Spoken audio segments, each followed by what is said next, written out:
Fans of The Lord of the Rings, The Rings of Power, have reason to celebrate this month. Not only is Season 2 of the epic series already under production, but a new character has also been announced for next season. One of the oldest characters in The Lord of the Rings is set to join Season 2, and we're about to tell you who they are and how they fit into the Second Age. This autumn, Amazon premiered the first season of a TV series based on the material in the margins of J.R.R. Tolkien's fantasy series, The Rings of Power. There's a lot in The Lord of the Rings books you might skip if you're barreling through to find out what Frodo is going to do with the Ring of Power. Digressions about the history of Middle-earth, prologues about the nature of hobbits, and appendices listing kings thousands of years before the main action. The Rings of Power, written by Patrick McKay and J.D. Payne, focuses on the major events of the Second Age of Middle-earth, a largely unexplored part of Tolkien's world that can be read about primarily in the appendices of The Lord of the Rings. After Amazon acquired the rights to Tolkien's work, McKay, Payne, and producer Lindsay Weber proposed taking a different route, which was not a retelling of the original story. There are younger versions of a few characters you'll recognize, as well as locales and plot lines that longtime fans of The Lord of the Rings will appreciate, whilst also introducing entirely new characters and plots. All Lord of the Rings and Hobbit books and film adaptations take place during a period called the Third Age, a long time ago when Sauron the Dark Lord is plotting his comeback by tracking down his lost One Ring, which has fallen into the unlikely hands of the hobbits. The Rings of Power is set during the Second Age, which begins with a cataclysmic battle between the elves and Morgoth, the original big bad wolf of J.R.R. Tolkien's fantasy universe. Spoilers ahead now as we break down the shocking Season 1 finale,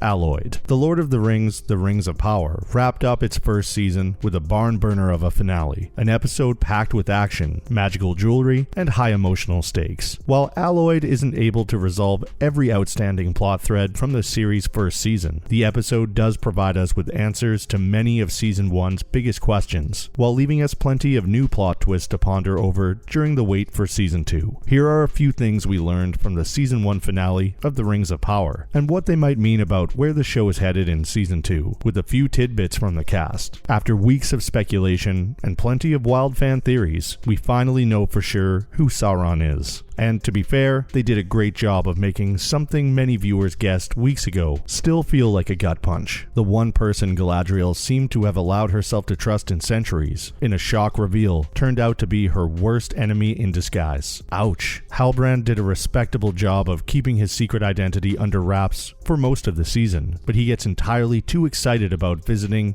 Celebrimbor's workshop and starts helpfully dropping hints no one asked for about using the power of these magical materials to control flesh, like a total creeper. By the end of the episode, Sauron has essentially succeeded in his scheme, but not before coming clean to Galadriel about his secret identity, and admitting that he'd like to continue to use her to further his own ends, this time with her willing participation. Galadriel's reaction to these revelations may take centuries to unpack, but as far as Season 2 is concerned, if you thought she hated Sauron before, whoa. One thing viewers noted is the season finale Alloyed has a low body count for such an eventful episode. The Stranger and Nori's family have a close call with the Sauron-loving mystics and their destructive fire, but the most notable character to lose his life is Sadok Burrows, who is stabbed in the chest with a knife thrown by one of the witches and dies watching a sunrise. The other death is not particularly surprising, since one has to assume that the bedridden Númenórean King Tal Palantir was on his way out. Of course, his death at the end of the season doesn't bode well for Miriel and Elendil's return in Season 2. One burning question remains for fans of the show. Is Gandalf the Stranger? In spite of the fact that the episode opens with a declaration that the Stranger is Sauron, that revelation is a massive misdirect and a huge mistake by the mysterious witches. They are so convinced that he is Sauron that they don't realize he's not until right before he vanquishes them. They do not, however, let slip the Stranger's true identity, but do give us a clue. After he unleashes the magic on them, they refer to him as Istar, a word that will be familiar to fans of J.R.R. Tolkien's work. As the Stranger later tells Nori, Istar basically means Wise One or Wizard. The term also refers to a group of 5 mare spirits sent to Middle Middle-earth to help fight against Sauron. This group included Saruman the White, Radagast the Brown, and of course, Gandalf the Grey. The series doesn't confirm anything, but it seems extremely likely this character is Gandalf.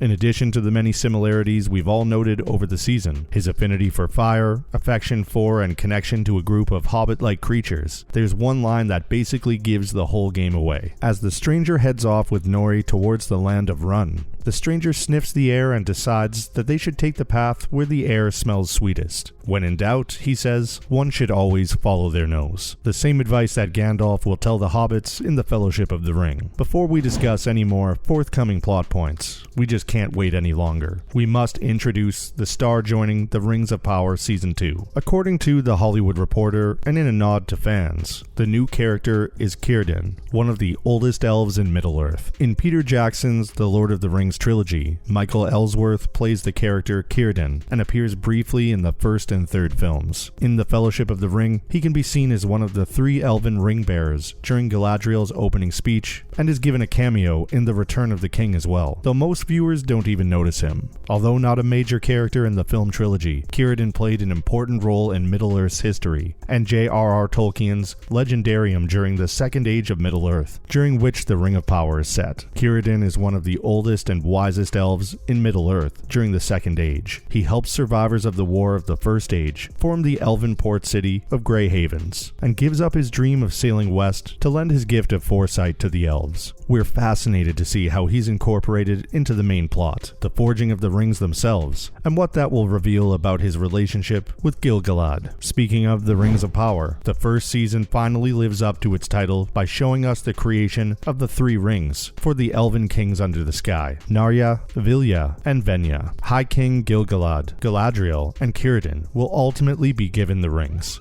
These rings were supposedly created to save the elves of Middle-earth, except for the fact that their creation was clearly influenced by Sauron. Intriguingly, Galadriel knew about Sauron's involvement, but said nothing to stop Celeborn or Elrond. Will Galadriel regret this later? And what about the other Rings of Power? The elves have crafted only 3 of the 20 Rings of Power that will one day exist. Celebrimbor is likely to be the smith who will forge the rest of these rings, but what brings him to make sets for these other races remains unknown. Will the dwarves demand equity with the elves? How do men find out about rings? Oh, and as it turns out, you can just walk to Mordor. The Rings of Power Season 1 finale ends with a famous image: Sauron's arrival in Mordor, the land that will become synonymous with his reign of terror and darkness. Sauron's arrival in the ruins of the Southlands represents a moment of pure triumph for the Dark Lord. What he has planned for Mordor and his hated nemesis Adar will be revealed in Season 2. Thanks to Charlie Vickers, we know at least one thing that's on his mind. We've now had this idea of the rings. We can put this power over flesh into jewelry, and I'm going to enact that. That's now my new intention. When can we expect to see the new season? Rings of Power is set to have 5 seasons in total. This comes after the show topped the streaming charts in its first week, with 1.3 billion minutes watched. As production has only just begun, we won't expect to see Rings of Power Season 2 until at least October 2024. However, you can keep watching the Lord of the Rings Extended Edition films on repeat until then. For those who haven't watched the Rings of Power yet, Season 1 is waiting for you on Prime Video. It has excellent writing, exquisite plot twists, and a huge fan base that cannot wait for Season 2. Thanks for watching.